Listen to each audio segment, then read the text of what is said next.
You are listening to the Sports and Sorts podcast. Going back choice, looking up, see ya! 3,000 history. Ladies and gentlemen, welcome to the main event.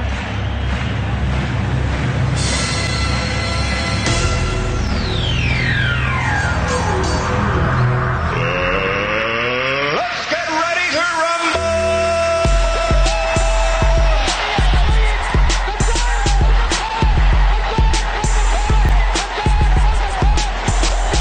This one by Mattingly. Oh, hang on to the roof.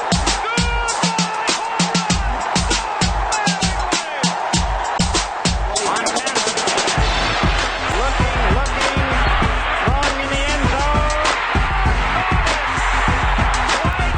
5 seconds left in the game. Do you believe in miracles? Yes! Little roller up along first. Behind the bag. It gets through Buckner. Here comes Knight, and the Mets win it.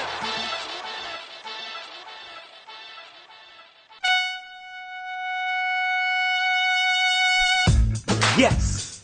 Welcome back to Sports and Sorts. This is episode, I believe, 118. And this is Sports and Sorts with Shane, and that is me. And you are... The BriMan. Yes, it's Sports and Sorts with Shane and the BriMan. We are here on our Monday, every Monday, 9:45 a.m. or 9:49, whatever you want to call it. It's close. And then every Wednesday we're here, 11 o'clock. And then every Saturday, back at 9:45. So here 3 days in a row, 3 days during the week for you. And we are here to talk sports, 75% sports, 25% sports, as our commercial says, because we do dive into some movies from time to time, which I will be talking about a little bit later, because I saw The Predator this weekend. I will give you a little quick review and maybe a little bit of an analysis. Not too much, because I don't want to spoil anything, but I'll let you know how I felt. And I saw it with one of the people who comments on the show on quite a regular basis, Ronnie. We saw it together. The one thing I will say is he liked it more than I did. But, you know, that's the great thing about movies. Subjectivity. I love it. All right, so we got a great show today. Got a lot to talk about. Golf is going to make the headlines all over the place for one reason, because Justin Rose wins the FedEx Cup. Yeah, that's it.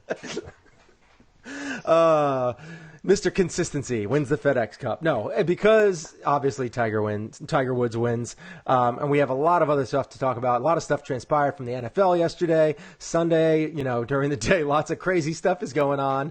And then on top of that, flags are being thrown for whoever knows whatever reason. And we're going to be talking about all that. So we're going to get right into it right now because we got a great show. So let's go. You are listening to Sports and Sorts with Shane and the BriMan. All right, so first things up, we're going to go right into Tiger Woods here. Tiger wins his 80th tournament yesterday at the Tour Championship, shooting 11 under par, holding on to the lead, and it was brought to us like nervously, and he was an emotional Tiger Woods at the end. Now, this is a tournament that I didn't really follow all that closely, mainly because I thought Tiger, and this is a little bit weird, but I thought because of what we used to know of Tiger, as being clutch and just holding and stomping on people's throats and pushing on their heads and keeping them underwater and, just totally dominating tournaments. But I actually expected him to give up the lead and collapse on day 4, because that's what we've kind of come used to this year. And he didn't play well on day 4, but he played well enough to win. So I really only paid attention on holes 16, 17, 18.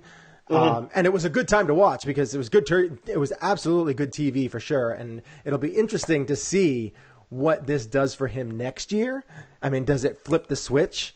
Does he, does it get scary for all the players on tour next year with him being able to flip that switch and start coming on and dominating again? Or is this just him, completely maximizing all of his talent just to get this one win on the last tournament of the year?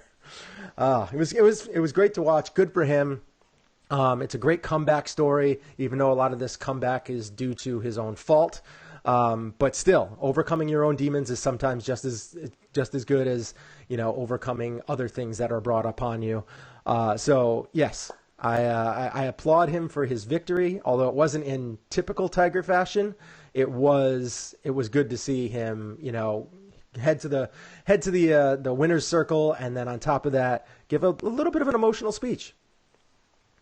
Yep. Joe Pacento's already saying, "Wake me up in April." Yeah, we'll get to that. We'll get to that, Joe. State of the Yankees will be at the end of the show. Yes. I'll tell you what. And I think you and I are on the same page here when it comes to Tiger. Neither one of us really likes the guy very much. We don't. There's no love lost here for him. He brought it on himself. But he did. A lot of these wounds are self-inflicted. He even reared his old Tiger head this weekend, where he kind of started snapping at photographers.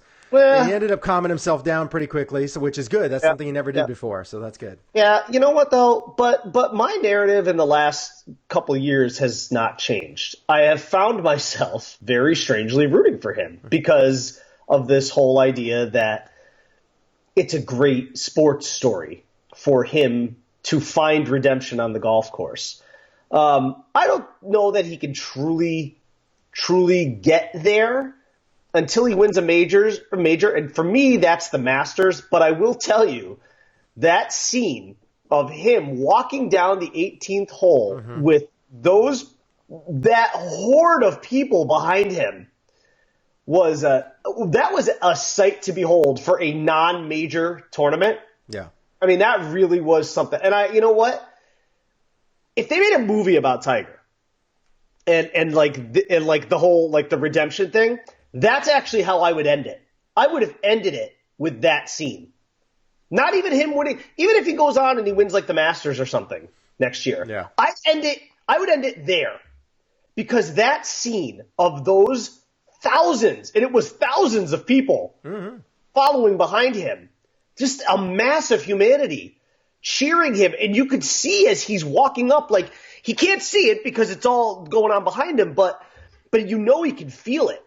He could feel that presence behind him, and you could see it was reaching him on some level. Yeah. But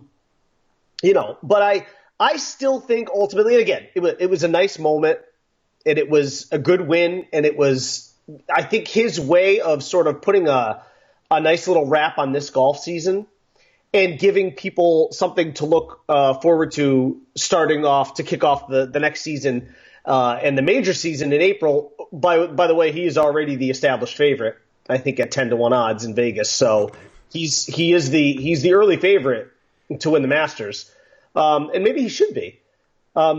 He's as good and healthy as he has looked in years, and you know what? This, I think, was a nice wrap, a nice little flourish to the golf season, and it actually does have me excited for next season. And I still think, though, again, and I'll say it again, I want to see it culminate with a major championship. My preference would be the Masters, because that's the tournament that he's dominated the most. Yeah, as far as him being the favorite, I can't say that yet, because for many reasons. I don't know why Vegas is doing this, but I mean, I know why they're doing it. I mean, obviously it sparks it just gets a lot of people. It's a hot button topic, so it'll get people betting early. But with his injuries in the past, I can't say that he is any way, shape, or form going to be a favorite until he can prove that he can consistently do it. I mean, he did it for 1 year, and it was an up and down year. I mean, yes, he ended up finishing second in the FedEx Cup points, which is amazing. It's incredible. Yeah. But this is the first tournament he's won in years. Years, and it was a struggle. It's not like he dominated it. He played great on day one, great on day three, played okay on day two, and he actually was okay to not so good on day four. But isn't that the best part of the Tiger redemption story, is that he's human now? I mean, he's more human now than he ever was. And I think that actually is what makes it compelling. I think it's actually what makes it more must-see TV. He's not going to dominate that way anymore. He's not that guy anymore. He'll never be that guy again. He's a 40-plus-year-old man at this point. Hey, that's not.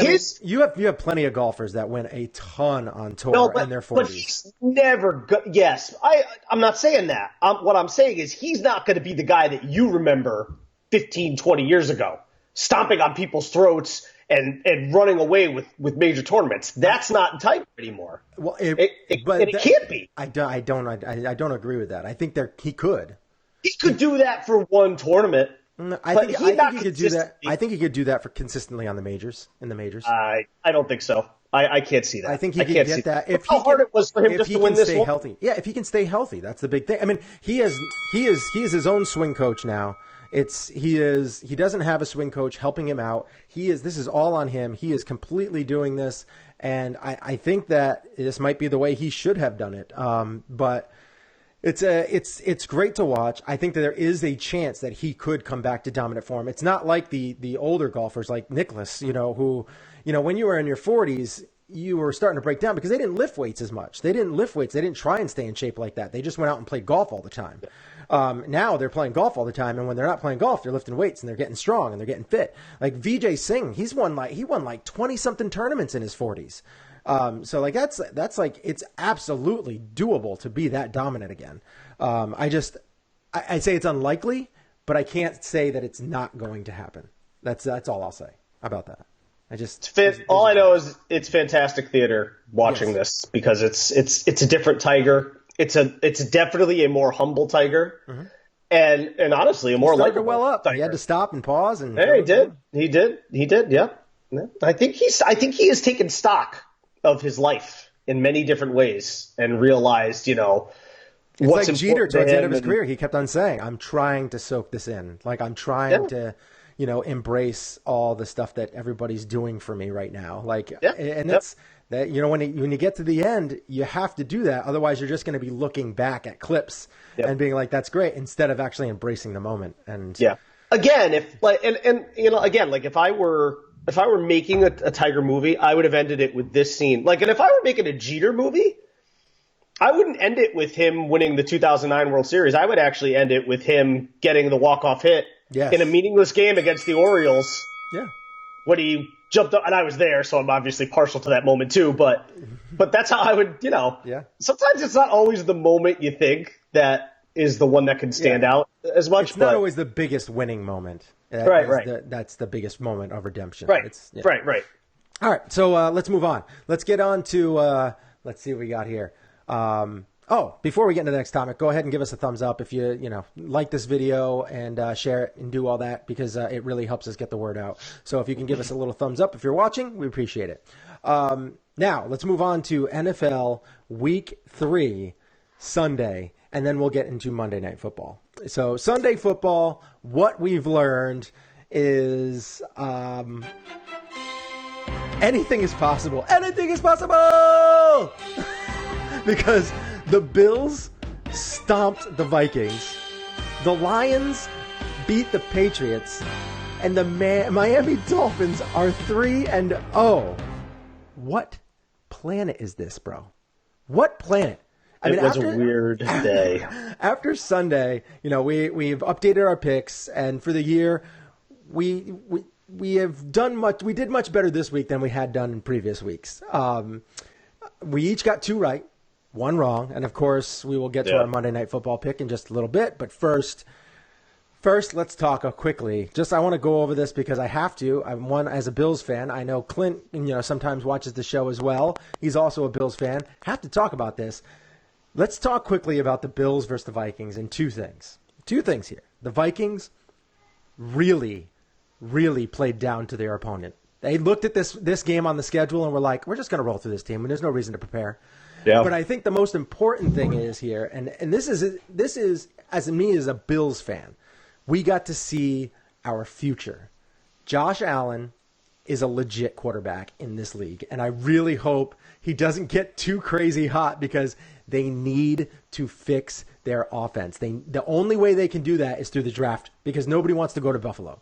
So they need to get that number 1 pick so they can trade it to the Giants, get a crap ton more picks because they already have a bunch next year.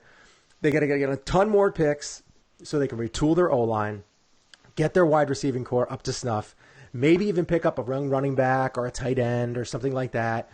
And they should be really good in the near future, like the next 2 to 3 years. But that's only if they don't literally throw it all away because Josh Allen gets hot and gets them like 6 wins this season. Because if they don't retool, he is not going to make it 2 or 3 years because he's going to be hurt. So I loved watching this kid play. I loved watching him play well. I got to see that arm of his, just unload it. And man, does he have a cannon of an arm. But even though it was fun, it also worries me a little bit for those two reasons, like Josh Allen's, physical well-being, and he needs to get that talent, and needed to be legit for years to come.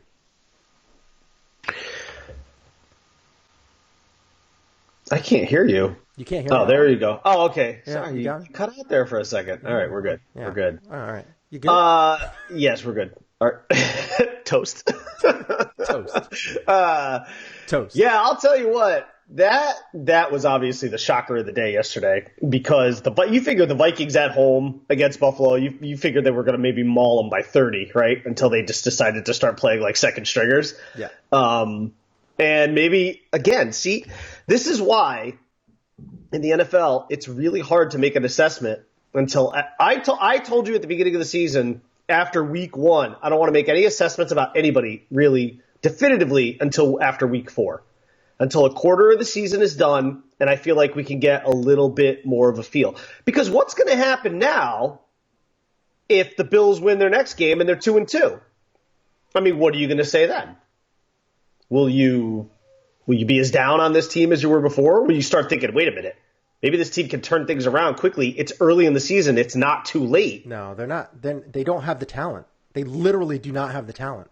They just went into Minnesota and beat arguably one of the best teams in the NFL on their home turf, and damn near shut them out. You watched that game. Had a garbage time. Did you watch part of that game? No, I was really mostly tuned into the Dolphins game, but I kept track of it. That game was more lost by the Vikings than won by the Bills, because they had multiple fumbles on just routine plays like punt returns. They had so many bad plays that put the Bills Were they forced fumbles? No. They literally, I can't remember who it was on the Vikings. Punt return literally just dropped. The Bills got it, and they were in scoring position. They were on the 30. And I don't even think the Bills scored. I think they got to kick the field goal. So, are you saying it was just a fluke win, or yeah. are you? I do. I think it was a fluke win. I think the Vikings were very underprepared. They did not. They just thought they were going to stomp them. But on top of that, I feel like the Vikings just played horrible football, and the Bills exploited that. I think if a team comes in there and plays like absolute garbage, yeah, the Bills can sneak out some wins. But they just do not have talent on the wide receiving. Their wide receiving talent, I can't even name the guys. That's how bad they are. I mean, who was the guy that caught the touchdown there, number 80? I don't know. There you go. I have no idea. These guys, I have paid so little attention. The only people that I paid attention to on this team are the legit stars, and that was. I mean, the sad thing is I know their tight end. Charles Clay. I mean, he is. Yes. Well, I know him. He's a decent tight end, but he's got like their best hands. Yeah. It's a really bad situation, and I get nervous because his offensive line is going to get him. They're going to maul him, and I just get nervous that he's going to take a beating, and then he's going to have that Deshaun Watson stuff, because Deshaun Watson's like seeing ghosts all over the field. Yeah. He is running all over the place, and you can tell he's not playing the same way as he did before he got injured last year. He is playing a different type of football, and I think it's going to take him some time to not hear the footsteps. But it's going to be interesting to see. But the Bills, I would, if they go 2-2, that's going to terrify me, because they really need to have a good pick next year. I think because that's just going to prolong their mediocrity. Like the best that they can finish this year is like 6-10.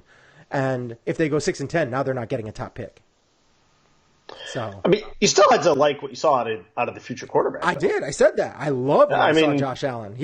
I love seeing the arm. I like seeing the bravado. He going in there, jumping over a linebacker. 6'4" linebacker. Like it was crazy. And the best part about it is he's your guy for the rest of the season. He gets most of the season to work things out, to work out the rookie kinks. So, I mean, you got to like that. I mean, if nothing else. As a rookie quarterback, you're expecting ups and downs for the first year, maybe the first year and a half. But, I mean, he was great. I loved it. Hey, all the big rookie quarterbacks are now starting, essentially, at this point, because you've got Baker was now named the starter. Rosen. Darnold is the starter. Rosen got in yesterday, and I would hope he'd be the starter going forward, and Josh Allen. Yeah. I mean, they're all in. They were all quarterbacks that probably were going to play for an extended period, and this doesn't happen very often, where you get that much good talent at quarterback. There's only one next year. That's why I think the Giants are going to trade up next year. I'm almost guaranteed they're going to trade to number one spot so they can get that quarterback. I can tell you because me and my boy Timmy Tim were watching the Dolphins game together yesterday, and the one thing that really annoyed me with seeing that score was like, oh great, we thought the Bills were going to be pushovers this year, and now it looks like we're in for a dogfight with them a couple of games. Yeah, if they watch the game, watch the highlights. Go check out the highlights. You'll see a bunch of problems. Rosen has Cutler face. Nobody has Cutler face. That is a unique look unto itself. There's no. Yeah, but the best face in football is Eli. He's the best face in football. The one where they were picking him up off the ground the other day, and he was like, "Why am I still playing?" Yeah. All his faces. He has so many great faces. He does have great facial expressions, and his hair can get out of whack too. Yeah, which is that's great. The best. All right, so I just wanted to touch on the Bills game real quick. I had to focus on that a little bit. So let's get into let's get into the Patriots versus Lions last night, Sunday Night Football. This is crazy. I mean, Tom Brady, for one, needs to clean his damn face up. Nobody wants this 5 o'clock shadow Tom Brady looking all smoldery and sexy out in the field. Forget that. Get your act together, shave your face, and let's play some football. You cost me a game yesterday because you couldn't put up your typical points. Tom Brady, the heck is that? Dude, it's terrible. What? You don't like me talking about smoldering Tom Brady? Not with Tom Brady. This one was a complete head scratcher. I mean, not the fact that Matthew Stafford had a good game. I pretty much said he was going to have a good game. I thought he would actually abuse the Pats defense quite a bit, and he did. The problem is the Patriots couldn't get anything going ever on offense. So I don't know. Tom Brady looked pissed off. Bill looked pissed off the whole game. They always never looked into that game, like from bell to bell. They just didn't look like they were. I don't know. I don't know if they were overlooking the Lions or they just didn't care. I don't know. Yeah, Belichick's not the kind of guy who overlooks teams. So. No. It's been talked to death. I just don't know if there's got to be something between these two guys because they just looked like they never talked with each other yesterday. They just kind of were both angry the whole time. Like something, I don't know if maybe Tom Brady went and started screaming at Belichick because he wasn't playing Josh Gordon. What? I have no receivers out here. Got to put something out there. I don't know. There's got to be something going on between these two guys. Because you don't see Tom Brady go back to the bench, and he did this multiple times yesterday. Go back, and he flipped the helmet up in the air and was I give up, kind of like. Yeah, it was a very strange look for them last night in general. It was enjoyable to watch as a Dolphins fan, knowing that no matter what happens next week up in the Lions' den, regardless of how that game ends, the Dolphins are walking out of Foxborough in first place next week, no matter what. So it was enjoyable in that sense because it takes a little bit of not pressure, but it'll take the sting out of a loss, I suppose. But it was a really weird look from the Patriots last night. Even when they scored and it was 13-10, something still just didn't feel right. It just didn't feel like they were emotionally invested in that game, and I would have thought they would have been.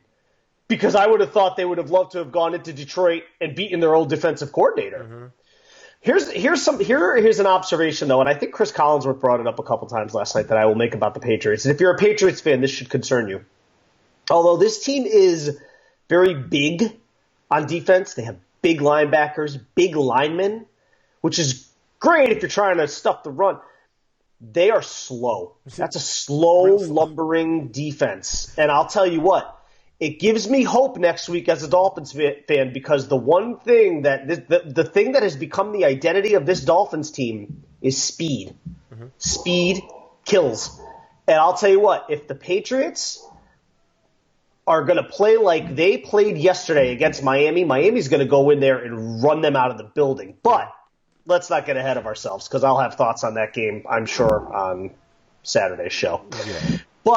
But they're going to have to do something about their team speed. That to me is actually a big, and I don't know how you fix that. Guys aren't going to get faster mid-season, and you're not going to start making acquisitions at this point in the game that are going to make, it was again, I don't want to put too much stock in anything yet because the Patriots are notoriously slow starters. They are. We know that. They don't really get out of they're almost like literally slow, but they don't get out of the gates very well. So this is still to me sort of classic Patriots. Are they still going to win this division? Almost certainly. I mean, almost certainly. I have like zero doubt about that. But are maybe some of the weaknesses and the age starting to show a little bit? Maybe. Maybe, which is something I've been looking forward to for a long time. Yeah. Now, I know, I said this team was early before when we did our picks. I said this team was going to start showing signs of getting worse. I didn't expect them to start off 1-2 this year, but this team has some holes. Especially when you looked at the schedule, you figured 2-1 at the worst. Yeah. And this team has some holes on offense, but those voids are going to become a strength very soon. So, I mean, they're going to go from Hogan being their number 1 to being their number 3. And Josh Gordon and Edelman are going to come back. Josh Gordon will probably be back next week. Edelman will be back the week after that. And then they won't be able to double team Gronk anymore, and his offense is just going to flow. But the big issue is the bend, like you said, the bend don't break defense is just a sieve now. And none of them can tackle. They can't cover anyone. Did you see the time of possession disparity? Oh, it was so brutal. It was brutal. I mean, the Lions have not had it made the game boring. A 100-yard rusher in 70 games. Yeah. And then Kerryon Johnson took care of that last night. And then when they put it up on the board, like the fans went nuts because they're like, "Oh my God, we finally had a guy rush for a century mark here! Yeah. Holy crap!" Yeah, it's been a long time. I think Reggie Bush was Reggie Bush the last time. It might have been. I think it was. I don't know, but that's not good. No, it wasn't Reggie Bush. I think it's. But that is not good though. I mean, that's really bad because the Patriots, again, and I said this last week to you that I felt like the Patriots defense was very vanilla, and I wasn't seeing anything creatively out of them or anything that made me worry about them, and that's why I still think this team's going to go to the Super Bowl. I'm obviously sticking by my preseason pick of Pats Rams, but in that Super Bowl, if they're playing the Rams, take a look at what the Rams are doing every week, or even if they might not get out of the AFC Championship game. If they have to play the Chiefs and Patrick Mahomes is putting up 30+ points a game, I just don't see. That's the other thing that's scary too. The Patriots have not even run into a really good offense yet. Right. What's going to happen when that happens? See, it's like my guess is by like week 8 or 9 they will be piling up points. I mean, Jay Palermo just put they have to score 30 points a game, and that's true. They're going to have. They're going to have to score 30. They're going to. They will. By week 8 or 9, they're going to be piling up points, and they're going to be rolling through people again. But I do not think they have the defense to get to the Super Bowl. I think they'll make noise. But I don't think they're going to get. I don't think they're going to even get to the Super Bowl. I think they could get bounced out in the first round because they are just not. They don't have that defense anymore, and I don't see them being able to correct that this year. This is going to be them piling up points this year. This is going to be another season where Brady's going to have to throw 47 touchdowns, and he's going to have to throw for 5,000 yards in order for them to have a good season, and that's only sustainable for so long, And obviously, yesterday.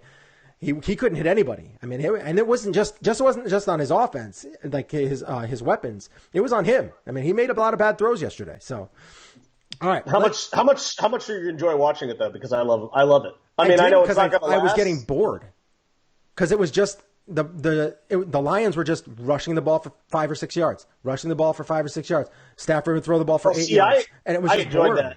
I enjoyed watching the Patriots not be able to get off the field defensively. Yeah, I don't because they're such a bad defensive team. I don't want to see it. Like I would rather the Lions score quick instead of having those long drives. But obviously, Patricia, he obviously had a game plan and it worked yesterday. So yeah, and look, and he knows that Patriots defense better than anybody, and he knew how to exploit them, and he did it very, very well. Yeah, very, very well. All right, now let's get on to another pressing issue here. I have a little clip that I'm going to play as long as it will come up. Hold on one second. Let me see if I have it here. All right, here it is. I have a clip, and this is Clay Matthews against the Washington Redskins. Third penalty for roughing a passer. Here's the clip. Another hit. Oh, hold on. It's got to reboot. Got to play commercials, all that kind of stuff. This is ridiculous. Come on, NFL Network. I'm just trying to play something here. All right, here we go. Passer penalty, just your reaction. Well, obviously, I don't agree with it. Again,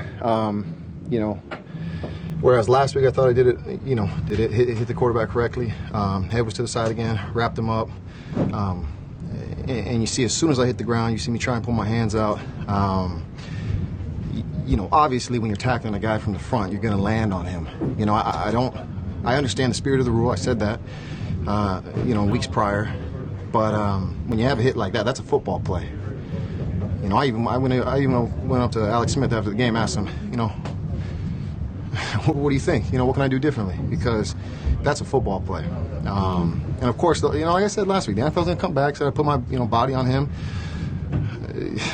But that's a football play. I hit him from the front, got my head across, wrapped up.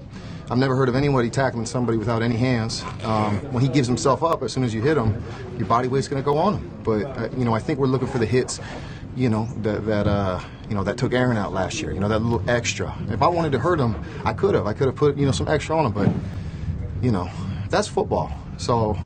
All right. So I just want to. I'm going to take a quick little 30-second rant about this, and I have to say one thing. That if that was roughing the passer on Clay Matthews hitting Alex Smith, why on earth was there no penalty called when Payne from the Redskins picked Aaron Rodgers up off the ground, then proceeded to do some sort of wrestling maneuver and slammed Rodgers right on his face, completely fell on top of him with his weight? I don't understand it. This namby-pamby football is just kind of lame, dude.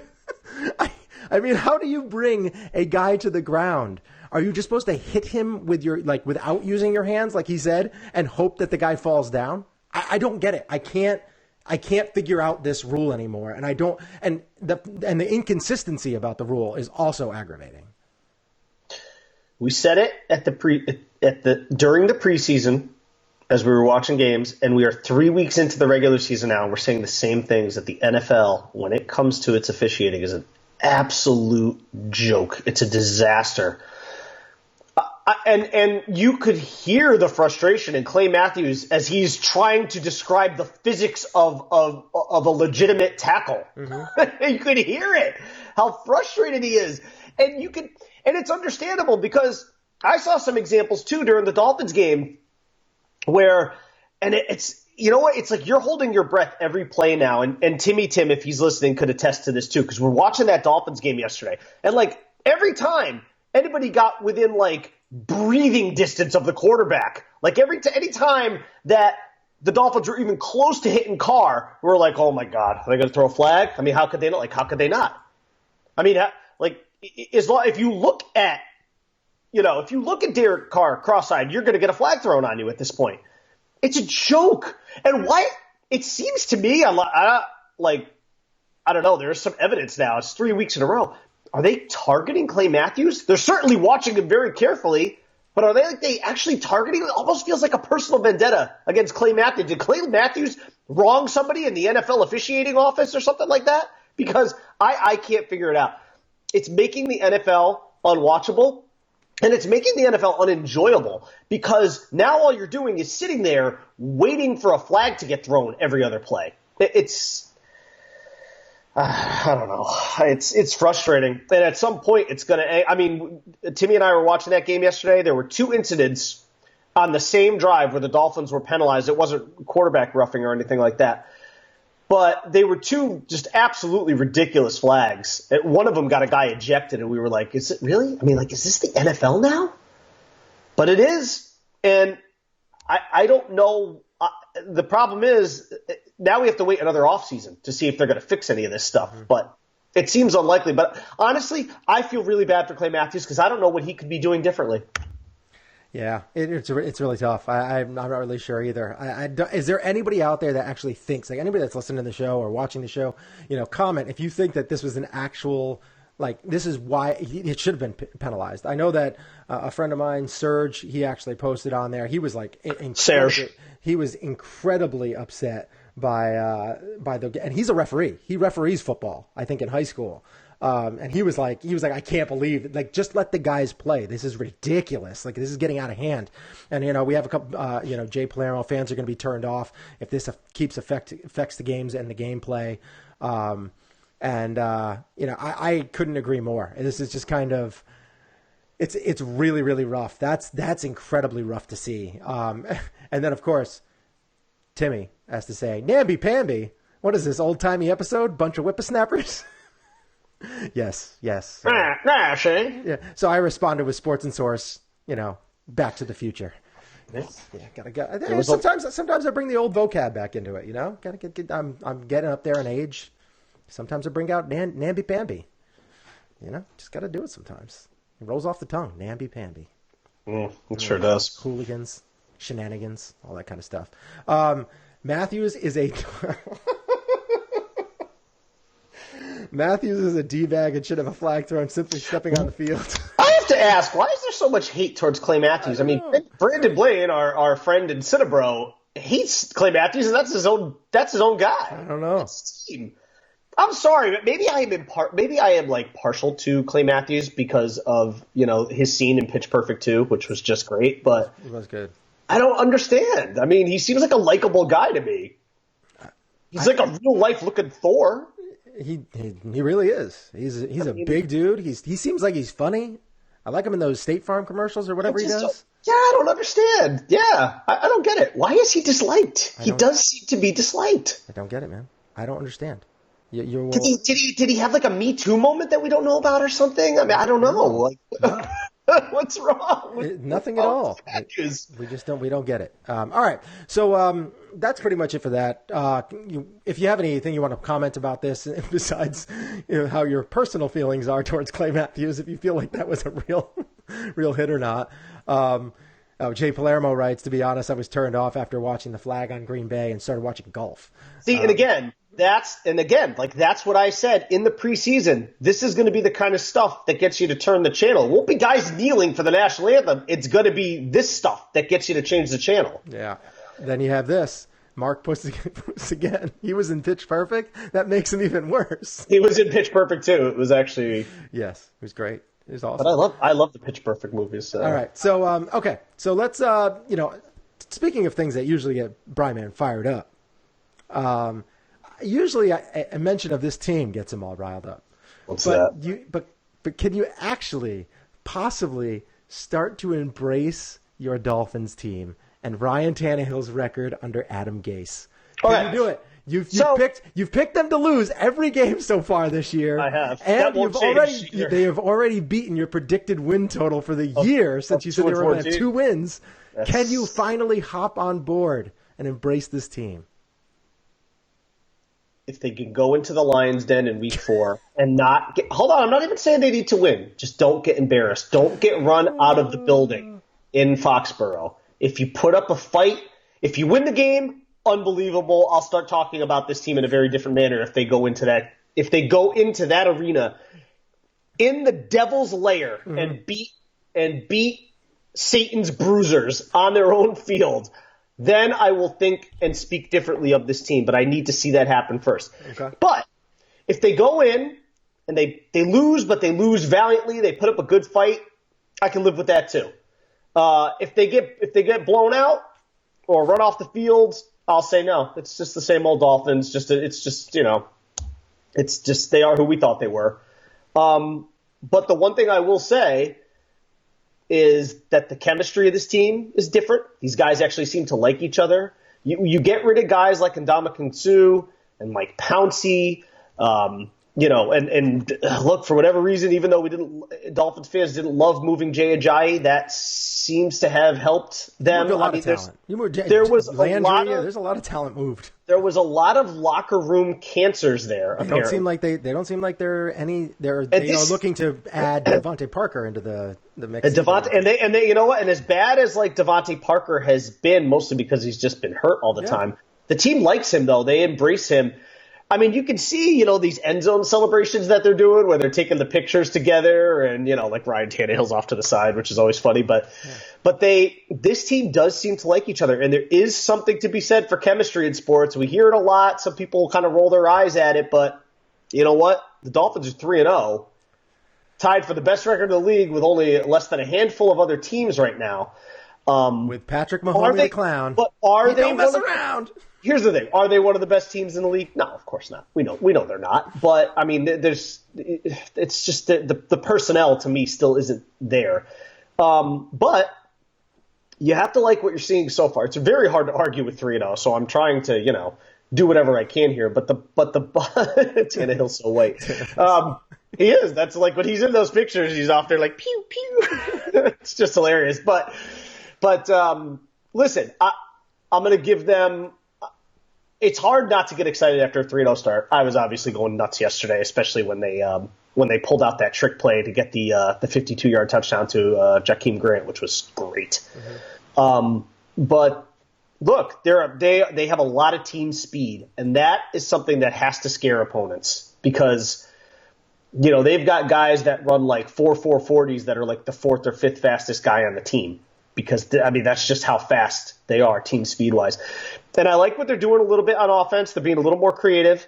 They're actually letting Tannehill run with the ball a little bit, which is nice. I mean, the guy is a former wide receiver. You should allow him to take off every now and then. And every time he does, it's a big play. It gets a big first down on, like, 3rd and long.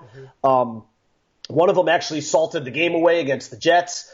So it's hard not to like. And then on the defensive side – they have arguably maybe a top 3 cornerback in the league right now in Xavier Howard, who just looks like a guy that you don't even want to throw in his direction anymore. And he's got the confidence of a shutdown corner too. He even said, if they throw my way, they're going to pay for it, which you have to like. But I would tell you my favorite moment yesterday of that game, though, had to be on the touchdown that sealed the game. As they are running down the sideline together, Grant and Albert Wilson high-fiving each other mm-hmm. as they're running down the sideline side by side. It just showed it like it was like the best feeling as a Dolphins fan I've had in a while because it not only was it the score that salted the game away and put them at 3-0, but it showed you that there's some unity on this team. But again, to answer your question, talk to me in a week. We'll see what happens when they go into the Lions' den. But what's wrong with a 3-1 start? No, nothing. I mean, again, hey, I said before, no matter what happens, they're walking out of Foxborough in first place next week. So nothing changes that. But also, let's be realistic. If they go in there and get blown out, that's demoralizing. That's you don't want that. But the Patriots have lost the last 2 games. They're going to want blood. No, again, that's why I'm saying. I mean, if you're the Dolphins, if you're really a good team, the Patriots are wounded. They are gonna do everything they can to win that game. They're gonna pull out every stop they can, deflate every ball they can possibly find in that arena. They're gonna do whatever they have to do to win that game next week. If you're a really good team, you go in there and you punch them in the mouth, and you walk out and you leave them at 1-3, and you walk out the door 4-0. If you're a really good team. Anytime Tom Brady walks on a field, you are well within your right to throw a big floppy on that field. Jesus. Yeah. I'll tell you, there is a small part of me that actually wants to go into Foxborough this week to get a ticket and go into the Lions' den. But yeah. I'm afraid I will get my ass kicked, though. Because I'll walk in there with this jersey, with this Cam Wake jersey, and this hat. Stuff like this. If Patriots fans were pizzas, they'd be cocksucker supremes. It's true. You're right. Well, you're not wrong. I can't go in that building. It makes me feel dirty walking into that place because everything about that place is dirty. So, yeah. Timmy, he said he's in. He's in, Brian. Timmy, we need some bodyguards. Because I get into that environment there, and I'm just like I know I'd get my ass kicked, but I'll still say whatever I want to say, mm-hmm. and I know I'll end up getting in a fight, and then I'll writing checks that my body can't cash. So yeah, all right, I'm too old for that. All right, well, let's before we head on, Joe, go ahead and give us a thumbs up real quick if you haven't already. Just please give us a thumbs up. It helps get the word out. Go ahead and share the video too. I really appreciate that as well. Helps us also get the word out. Keep commenting. Mark Story, Steve puts, do it. Basically, He wants me to Shia LaBeouf that thing and just do it. Do it. Yeah, I think more Ben Stiller. Yeah, I know. Do it. I know. Do it that way. Do it. Yeah. All right, so before we do that, we'll be right back. We're going to play our commercial, and then we'll be back after that, and we're going to wrap up with Monday Night Football and maybe a little stint of the Yankees. We'll see you in a few seconds. As soon as I can put this on here.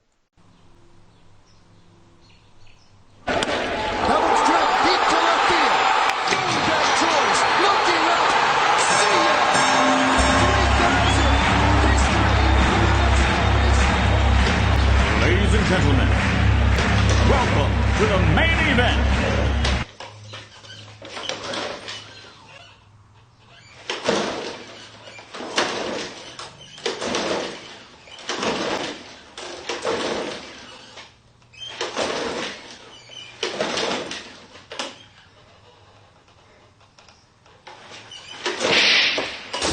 Sports and Sorts with Shane and the Bryman. 75% sports and 25% sorts.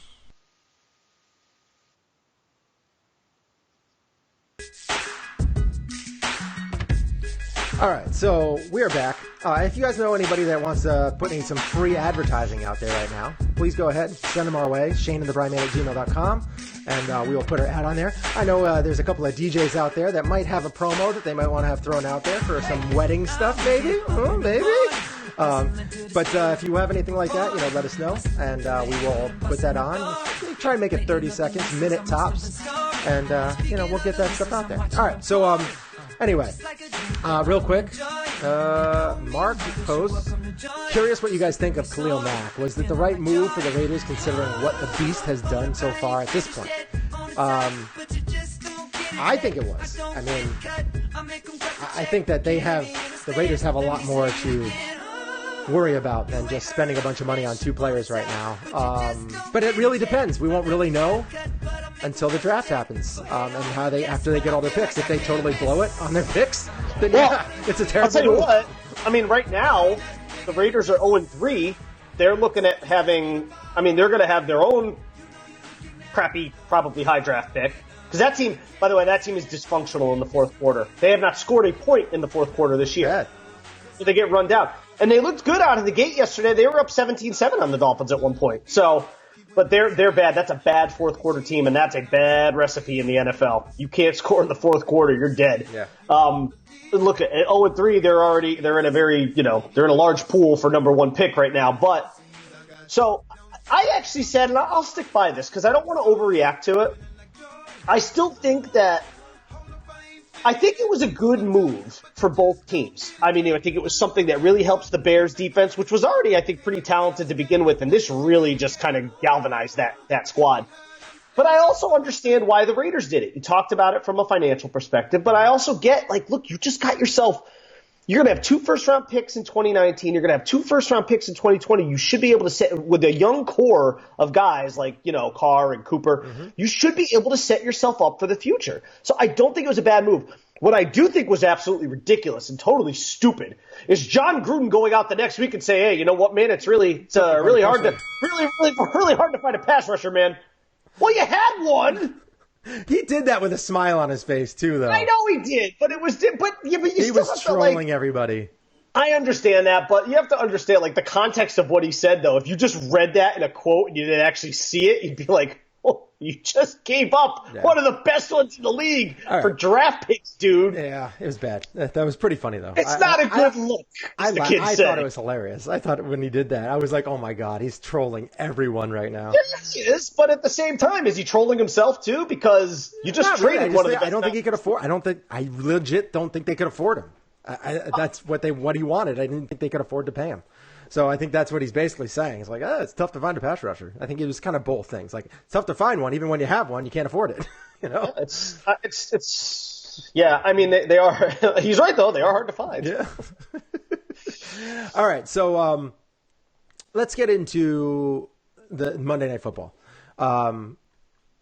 Actually, let's just get into it. Steelers versus Fitzmagic and the Bucs. Something in football has to get corrected. This NFL is on its head right now. So the Bills, they won. The Lions won. The Patriots are 1-2. The Finns are 3-0. The Bucs are 2-0. The Steelers are 0-1-1. Something has to change here. So I expect Antonio Brown to go nuts after what happened earlier this week. And although I think the Bucs are going to score points on this bad defense, I think the Steelers should outscore them in a shootout. Now, the shootout will happen unless Fitzmagic turns into what I know him as, which is Fitztragic. And he throws the ball all over the place, which leads to a couple of picks and helps the other team win the game. We all know this is going to happen eventually. So I guess we should see if it turns its head this week or if it's next week or whenever it happens. But I expect the Steelers to put up big numbers in this win and, do 35-24, get their first win of the season and slowly start riding the ship. Because after what happened, Tomlin did a very bad job of kind of keeping his team together. But then he hauled in Antonio Brown. Antonio Brown came out, apologized, seemed remorseful. But I expect him to explode this week. Clint posts Pixpatrick. Yes, I'm very, very familiar with Pixpatrick. Fitztragic. Oh, Lord. What do you think? I've been waiting to say this all week. The Bucs stop here. Because the Steelers are not gonna go 0-2-1. Nick laugh track. Thank you. All right, enough. It wasn't that good.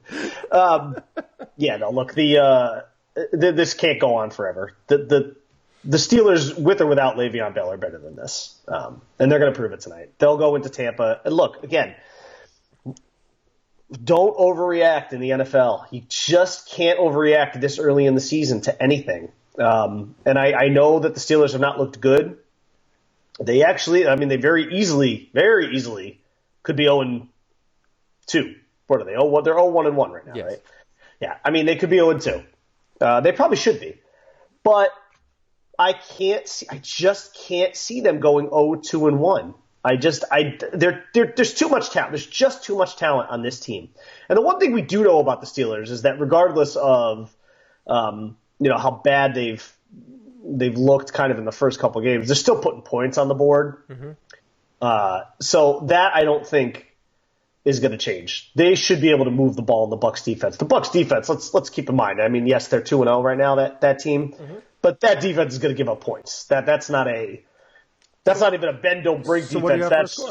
That's just a we're gonna get points scored on us, and we'll do whatever. Hopefully Fitzmagic can do whatever he can to keep us in the game.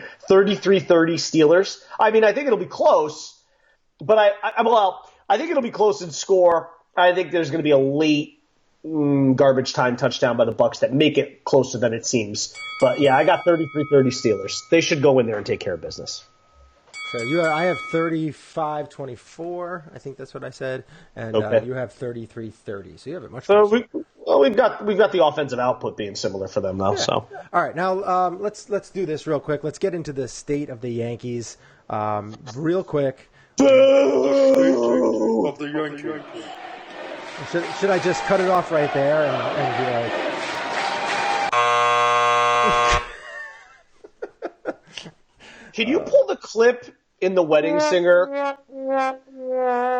Could you do me a favor, like at some point, pull the clip in The Wedding Singer where George is singing, he's taking over while Adam Sandler is going out and consoling the kid that's throwing up. Yeah, and you just hear like the one guy just scream from like out of nowhere, "You saw!" That's the clip we need for the Yankees right now. They are an unwatchable abomination. I'm sorry. I don't care that they have 95 wins. We're beating this dead horse right into the glue factory, but I got to tell you, they are they're so unlikable. I don't hate them. I'm not going to say that. I don't want to say that. I've tried to avoid saying like I hate this team stuff, especially when it comes to the Yankees, who are my most beloved of all of my sports teams. But man, it's a chore to watch them because they just can't beat the Orioles. They can't beat bad teams. Every game with the Orioles this weekend was a struggle. Yep. There was an extra inning win, and even the game that they won 10-8, and they let celebrated. it right back in. They celebrated. Yeah, they celebrated. They celebrated the playoff, getting into a one-game playoff where you're probably going to be on the road in Oakland, and even if you're not, you're probably losing that game. They can't even hang with the Orioles. How are they going to beat Oakland? How are they going to do it? I know you're not sold on Oakland. I know you don't think Oakland is anything special. We agree to disagree on that. I think Oakland has a lot of magic. But it doesn't matter. I mean, does it really matter? Because even if they win that game, they're going to go into Boston, and Boston is going to manhandle them. Yeah, maybe. Absolutely. Unless David Price pitches. Them. There's no good feeling. I'm sorry. Sports is such a feel thing. And that hashtag Teams have it factors, and this Yankee team has none of that. There's just nothing there. I thought maybe with Judge coming back it would spark something. Nope. It's nothing. And on paper, if you look at their lineup, on paper it's hard not to like everybody the lineup. has 25 home runs. But you would think, the Luke Voigt story is great. Maybe he's like Shane Spencer, but this is not that team. This ain't the 98 Yankees. And look, this has very little to do with the fact that the Red Sox ran away with this division 2 months ago. It really has more to do with the fact that when you just look at the Yankees, forget about what's going on around them, forget about the whole thing, try and look at the Yankees in a vacuum and just look at the way this team plays and the way they carry themselves. It's annoying. I mean, there's just nothing special about them. It's night and day from what they were last year, and last year we loved that team. And on paper, that team was nowhere near as good. You thought that team was a playoff team last year. I thought that team would have been lucky to finish in third last year. They're not likable. There's just nothing special about this team. And I'm sorry, that's going to carry through into that wild card game. They're going to lose that wild card game like 6-3, 7-3, something like that. Nothing special about this team yet because they haven't had a winning streak in a while. So that can change with a couple of good performances. But I do think that as far as the A's go, the A's are what the Twins were last year. That's all they are. They're having a good season with a team that shouldn't be there. And next year they're going to fall back and they will not be in the playoffs next year unless they do something with their pitching because I just do not see that. You can't count on Edwin Jackson being a good pitcher and Brett Anderson, who's always on the DL, as being a good pitcher. Mike Fiers is not he is a solid 4 tops. And he's pitching well. He's probably going to get the ball in that wild card game. That is a ballpark that, decent pitchers can pitch really well in because it's such a big ballpark. So I just don't have any faith in that team. So I would still give the Yankees a shot to beat them, very much so, in the playoffs, even though they're playing so poorly. But I'm hoping that they can get the ship righted. But it doesn't look good right now. It's very frustrating. And then Didi goes down. I don't know if they came out and said that he has a chance, but he slid into home, tears up his wrist, and the landslide just continues for the Yankees. But we'll actually find out how bad it is later today, I think.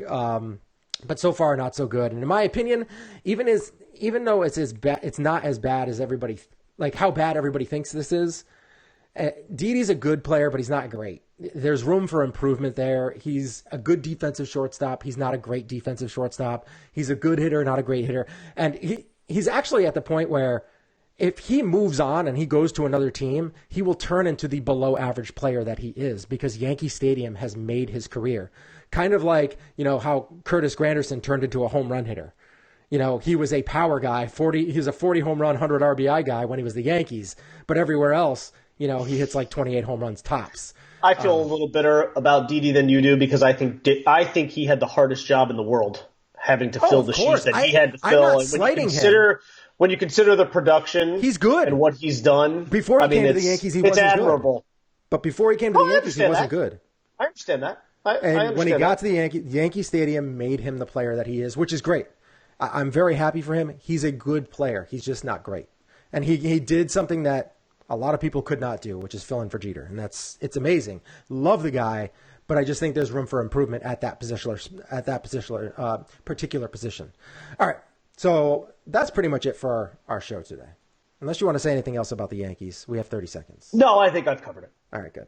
All right, so if you have anything else that you want us to, talk about in the show, ShaneAndTheBriMan@gmail.com. You can hit us up on a Facebook page at facebook.com/ShaneAndTheBriMan, where we go live every Monday, Wednesday, Saturday.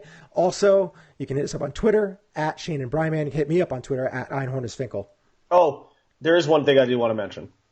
For all of our fellow nerds out there, if you have not seen the second Bumblebee trailer yet, oh man, you need to check that out because they went old school with Optimus, and it's basically Gen 1 Transformers. Yeah, I mean, like, Soundwave looks like Soundwave, Optimus looks like Optimus. It's awesome. All right, I'll check it out. It actually gives me hope that if they reboot the franchise, they will do it with these CGI Transformers looking like the Transformers we grew up with. All right.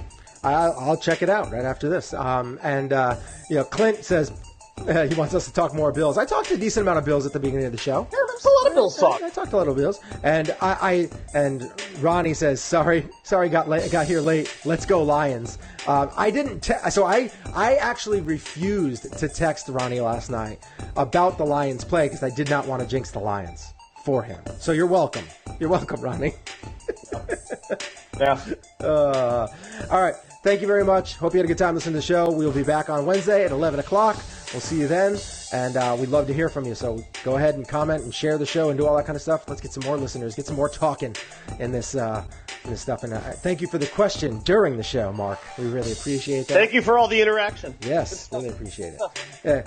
Ronnie says he appreciates me not texting him to jinx the Lions because I couldn't do it. I just can't do it. I have this, little bit of an issue with that kind of stuff, jinxing and all that kind of stuff. I get hate when Michael K is like, we're here, and CC Sabathia through 7 hasn't given up a hit, or something stupid like that. Or this guy has absolutely owned this guy, and then all of a sudden home run. And it's just stop doing that, Michael K. You and your big giant head. All right. Where can people find you? We already did that. Oh, no, we didn't. Yes. We didn't say at the _Bry_man. I did EinhornIsFinkel. Oh, did I miss my cue? I guess. Oh, sorry. Well, there it is. You can find me on Twitter at the _Bry_man. Oh, and with the really alien music right here in the background. Speaking of that, I saw The Predator. Predator. It was pretty good. Pretty good. What's your Cinebros rating? I give it like a 6.5 out of 10. Okay. It was good. Good popcorn movie. Ronnie actually liked it a lot more than I did. I thought this is one of those movies that 3 months from now is going to be forgettable. There was some funny parts. It was decent action. The CG was kind of ridiculous and stupid. How was my man Keegan-Michael Key? Was he funny? He was really funny. He was really funny in it. Really funny. Yeah. Him and they had two guys that were him and another guy they were really good friends. Really good back and forth. Okay. Keegan-Michael Key was constantly doing jokes and stuff like that. He was a jokester, and he made all these such raunchy, inappropriate jokes that were so awesome. It's excellent, fantastic, so good. So I would say watch it. Don't expect the original. The original was great. It's a fantastic movie. Yeah. It is. This one is not that. It's just more of a popcorn flick. Go into it, shoving popcorn in your mouth, slamming it in the back of your head, and just enjoy and laugh and have a fun ride because the CG in it can get really bad. Really bad. But overall, it was pretty fun. It was fun to watch. All right. See you later. Peace out.